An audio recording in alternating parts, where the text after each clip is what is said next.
જો અમે છે ને પુડલા બનાવી છીએ અને આ રીતના કંઈક પુડલા બનાવ્યા છે ગાઈસ. હમણાં તમને સર્વ કરીને પછી દેખાડું. તમારા મમ્મી છે ને હજી પુડલા બનાવે જ છે. 3 બનશે પુડલા, 3 તો ઘણા બધા.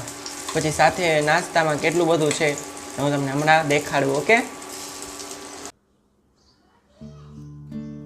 હાલો ફ્રેન્ડ, તો મારા છે ને ચણાના લોટના પુડલા તૈયાર થઈ ગયા છે. અને આને છે ને તમે ટમેટા સોસ સાથે ખાઈ શકો છો, દહીં સાથે પણ ખાઈ શકો છો અને ચા સાથે પણ ખાઈ શકો છો. તો જો અમારા છે ને ચણાના લોટના પુડલા થઈ ગયા છે તૈયાર.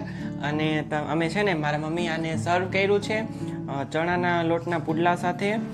શું છે બીજું, ટમેટા સોસ. અને આને તમે દહીં સાથે પણ ખાઈ શકો છો અને ચા સાથે પણ ખાઈ શકો છો.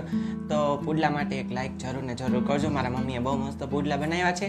મેં ને મારા મમ્મીએ પણ તૈયાર છે, તો મારા મમ્મીએ જ બનાવ્યા છે. તમને સારા